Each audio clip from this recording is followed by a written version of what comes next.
In episode 40, apart from the dark key still lingering on his face, the poison spots on Elder Lee's body had shrunk to the size of soybeans and stopped receding further.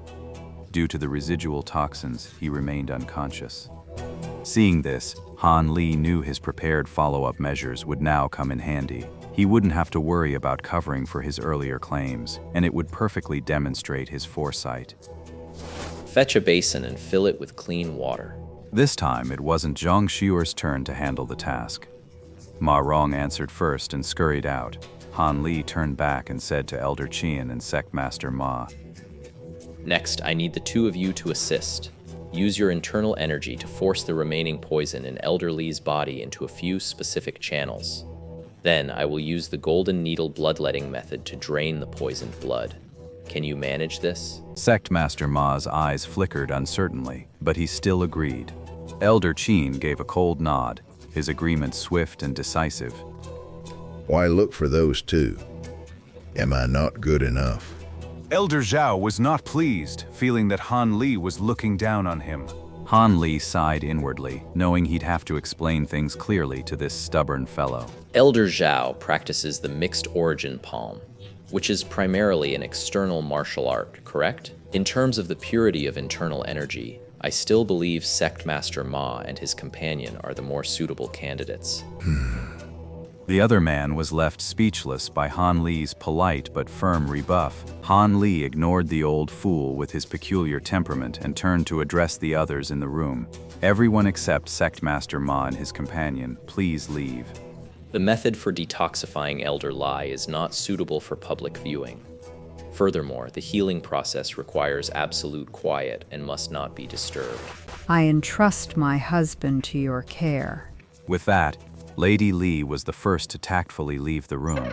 With Li Shi leading the way, the others, whether willing or not, had no choice but to file back into the main hall one by one. Once Ma Rong brought a basin of clean water, Han Li immediately shooed him out, then shut the door tight, leaving the crowd outside to exchange bewildered glances. Time ticked by, minute by minute. No one could tell how long it had been. The bedroom door remained shut, and from behind it, not a single sound could be heard. The strange bottleneck had everyone waiting for news on edge. Even Lady Li, who had been composed, was now restless. As for the hot-tempered Elder Zhao, he had long since been pacing back and forth across the living room. Just as everyone's patience had completely run out, the bedroom door opened from within. As one, their gazes snapped toward the source of the sound. The atmosphere instantly grew heavy and tense. Han Li emerged slowly from within, his face etched with weariness. Seeing the grave expressions on everyone's faces, he offered a faint smile. It's fine. The poison has been completely purged. Elder Li just needs to rest for one more night, and he'll wake up tomorrow. Han Li said this with great confidence. In truth, even he hadn't expected the process of clearing the residual poison to go so smoothly. Hearing this, the Li family and the others broke into wide, relieved smiles, their previous gloom completely vanishing. A few of the more impatient ones immediately tried to rush inside for a look, but Han Li reached out a hand and stopped them all. Elder Li is in a very weak state and needs quiet. The two sect masters, Ma, are also recuperating after expending a great deal of their vitality to expel the poison. I think it's best if only a few people go in. The lady of the house alone will suffice. Upon hearing this good news, Madame Li had no other objections. She nodded in eager agreement and, without even pausing to thank Han Li, hurried into the bedroom. As soon as Madame Li entered the room, a foul, fishy stench hit her. She immediately saw Sectmaster Ma and Elder Qian sitting cross-legged on either side of the bed, eyes closed in meditation. Between them, on the floor, sat a basin of water as black as ink. The source of the stench was unmistakable. Their faces were pale, clearly having expended a great deal of their energy, just as Han Li had said. A wave of gratitude washed over Li Shi. Though he had no martial skills himself, he knew enough from his surroundings to understand that disturbing the two now would be a grave mistake. He immediately slowed his steps, moving with utmost care to the bedside to look at the patient. Elder Li lay on the bed, sleeping soundly. The pained furrow between his brows had vanished without a trace. Though his complexion was still somewhat sallow, the dark miasma had completely dissipated. The venomous blotches on his skin had faded to faint, watermark-like traces, barely visible now. It seems the poison has truly been completely neutralized.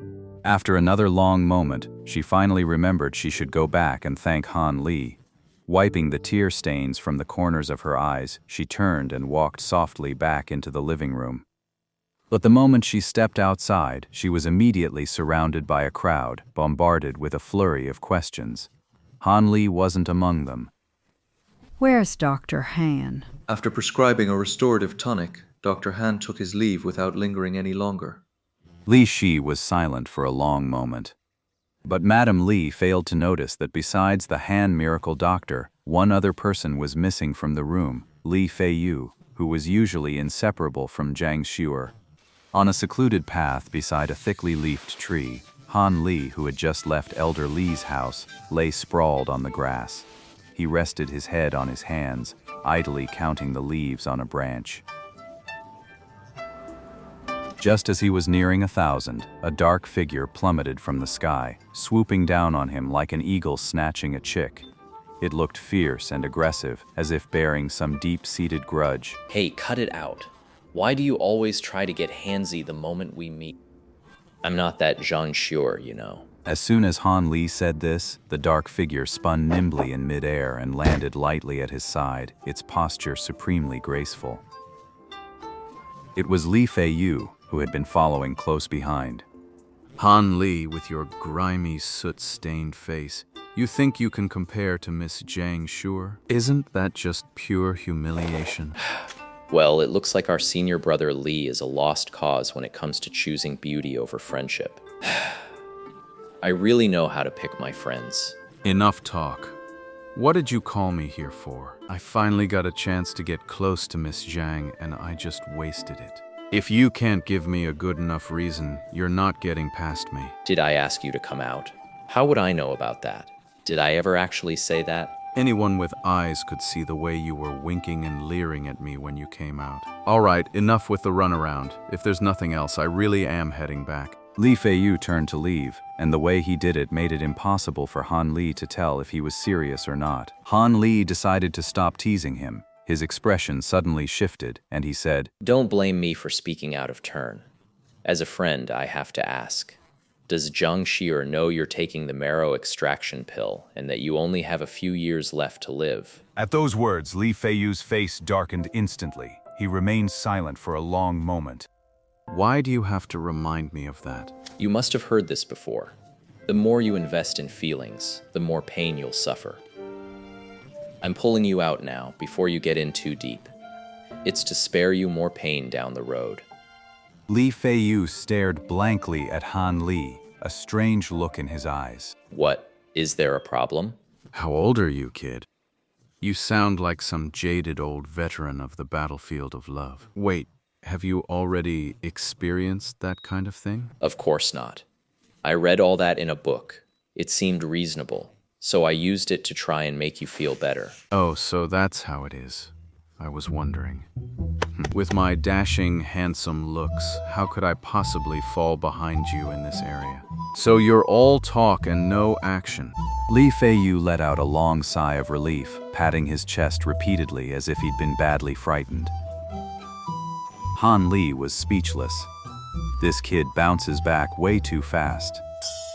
One moment he was at death's door, and the next he's all smiles again. What a moody guy.